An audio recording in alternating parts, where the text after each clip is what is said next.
British রাজা তৃতীয় চার্লসের সঙ্গে একান্ত বৈঠক, রাজার হাত থেকে সম্মাননা পুরস্কার গ্রহণ নিঃসন্দেহে বড় একটি অর্জন।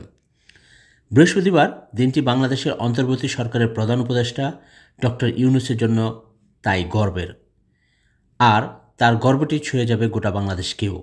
বিশ্বব্যাপী শান্তি, স্থিতিশীলতা এবং পরিবেশ, প্রকৃতি ও মানুষের মধ্যে সমতা প্রতিষ্ঠার লক্ষ্যে আজীবন অবদানের স্বীকৃতিস্বরূপ বৃহস্পতিবার লন্ডনের সেন্ট জেমস প্যালেসে এক অনুষ্ঠানে ব্রিটিশ রাজা তৃতীয় চার্লস প্রধান উপদেষ্টাকে কিংস হারমোনি অ্যাওয়ার্ড প্রদান করেন।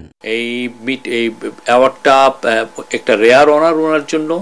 বাংলাদেশের কনটেক্সটে এই সময়ে এইটা একটা বড় স্বীকৃতি, বাংলাদেশের মানুষ, পুরো বাংলাদেশের জন্য এটা একটা বড় অনার।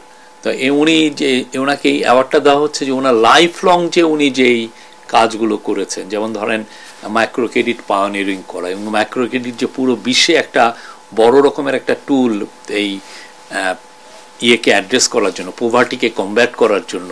এই অ্যাওয়ার্ডটি গ্রহণের আগে সকাল 11:20 যুক্তরাজ্য সফররত প্রধান উপদেষ্টা প্রফেসর মোহাম্মদ ইউনূস লন্ডনে ব্রিটিশ রাজা তৃতীয় চার্লসের সঙ্গে একান্ত বৈঠক করেন। আধা ঘণ্টাব্যাপী এই বৈঠকে তারা বাংলাদেশের চলমান সংস্কার কার্যক্রম নিয়ে আলোচনা করেন। প্রধান উপদেষ্টার প্রেস সচিব সাংবাদিকদের জানান, এই বৈঠকটি ছিল একেবারে ব্যক্তিগত।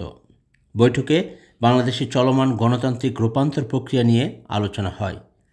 বাংলাদেশের প্রধান উপদেষ্টা তার সরকার গৃহীত সংস্কার কার্যক্রম সম্পর্কে রাজা চার্লসকে অবহিত করেন। বৈঠক শেষে রাজা ও রানীর স্বাক্ষরযুক্ত একটি ছবি উপহার হিসাবে প্রফেসর ইউনূসকে প্রদান করা হয়। এছাড়া বৃহস্পতিবার প্রধান উপদেষ্টা অধ্যাপক মোহাম্মদ ইউনূস লন্ডনের ওয়েস্টমিনস্টারে যুক্তরাজ্যের হাউস অব কমন্সের স্পিকার স্যার লিন্ডসে হোয়েলের সাথে সাক্ষাৎ করেন। প্রধান উপদেষ্টার এবারে লন্ডন সফরে রাজা চার্লসের সাথে বৈঠকটি ছিল সবচেয়ে গুরুত্বপূর্ণ। Afzal Hossain, I media, London.